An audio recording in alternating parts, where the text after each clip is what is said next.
Hello, my name is Dave Hammer, and I'm the Scholarship Officer at the Duluth Superior Area Community Foundation. I'm excited to hear that you are interested in finding some money to help pay for college.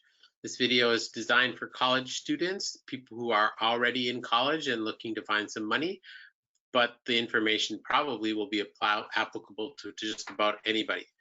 The Duluth Superior Area Community Foundation gives away not quite $1 million in scholarships every year, and we are eager to get that money into the hands of deserving students. So listen up and let me jump right into my presentation here. So first I want to talk a little bit about what I mean by college. So college is pretty much anything after high school. So whether you're looking for a 1-year degree or a diploma of some kind, or a 2-year degree or a 4-year degree, whatever it is, I have scholarships for that. I even have some scholarships for people who are doing apprenticeships. So all kinds of a wide variety of different scholarships for different people doing different kinds of study. So again, please push through and listen through to the end.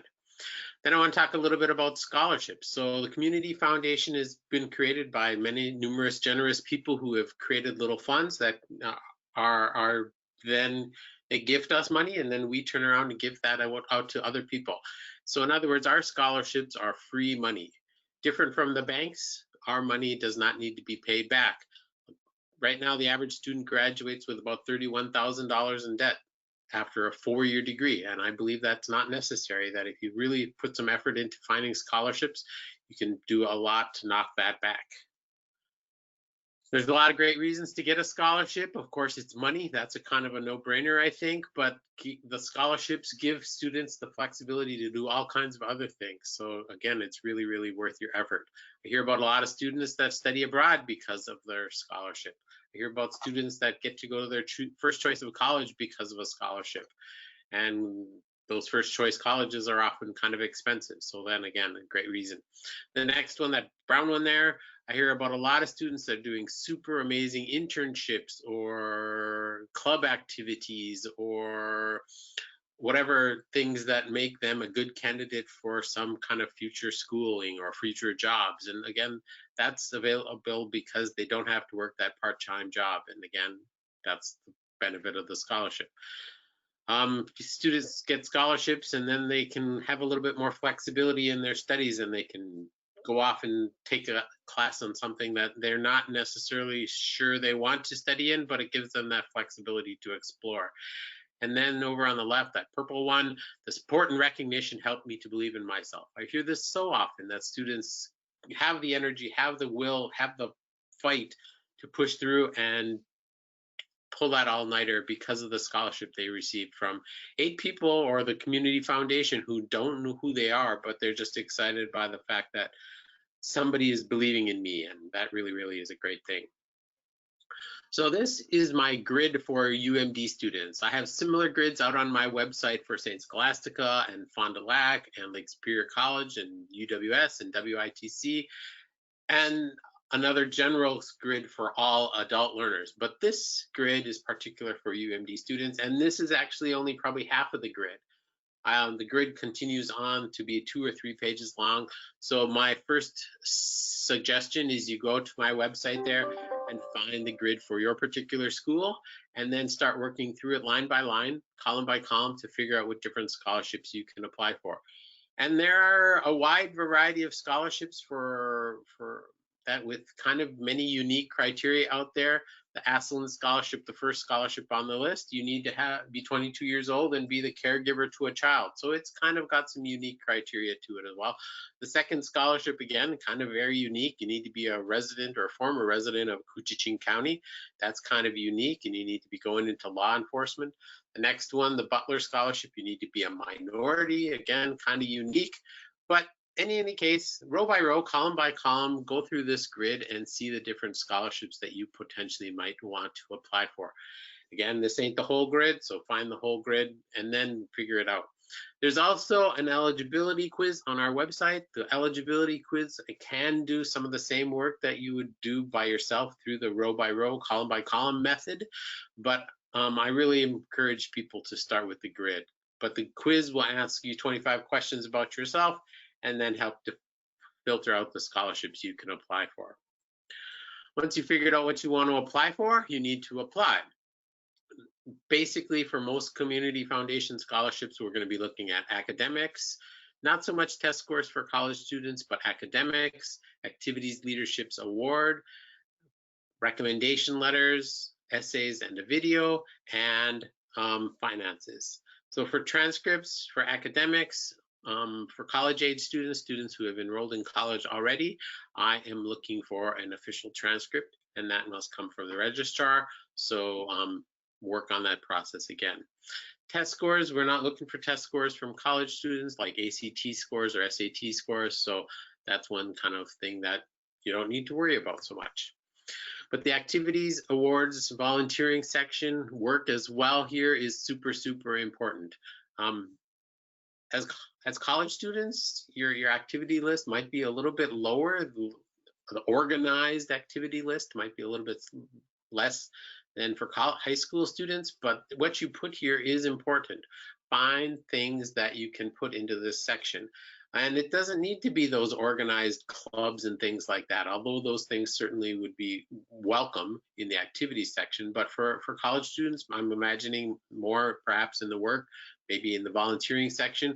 But think beyond your standard typical work, or think beyond your standard typical volunteering. Babysitting, childcare, washing the dishes, all those things turn into volunteer work. There's a section for that on the application. Again, work, volunteering, all those things make a difference. If you're involved in your church, that's something that belongs on your application. But it's kind of important that you be thorough in that section and spend some time thinking about what it is that how you're spending your time, because the committee will be interested in knowing that, and they can give you credit for those type of things if you put them down. Letters of recommendation is another part of the application. The community foundation needs, generally speaking, 2 letters of recommendation. There are a couple scholarships that only require 1, but for most they need 2, and they don't necessarily always need to be an academic recommendation. If you are not in college or you don't feel comfortable asking your professors or whomever, community-based letters of recommendation are fine. But please know that you need to ask early and ask first. So when you type the writer's name and email address into our website, an email automatically goes out from our site to that person. And you don't want that email to be the first that writer hears about your desire for a letter of recommendation. So talk to them, email them, text them, however you want to communicate with them first, get their okay, and then put their email and stuff into the website. And give them plenty of time to write that. People write letters of recommendation, and they can write good letters of recommendation if they have the time.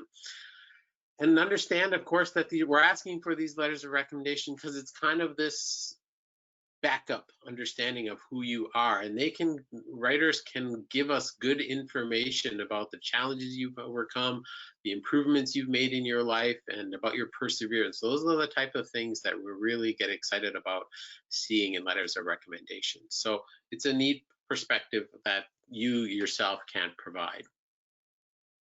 Essays are another important part of the application. Pretty often, committee members will really zone in on those essays, and so therefore we want you to make them great.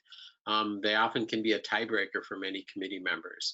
And here are kind of the questions that we're going to be asking for the essay for most college age scholarships. There might be a couple that have different questions, but for the most part, you have 2 questions out there and you need to reply and answer one of them. And this year also we're asking a video, so you have 2 questions out there and you need to make choose from these two questions and answer one. But it doesn't all have to exclusively come out of your brain. Talk to friends, talk to parents, talk to children, whomever it is, find out and brainstorm for some ideas about what you might want to answer to that question. And then after you've talked and got some good ideas, start writing a draft, and then please get it proofed a couple times.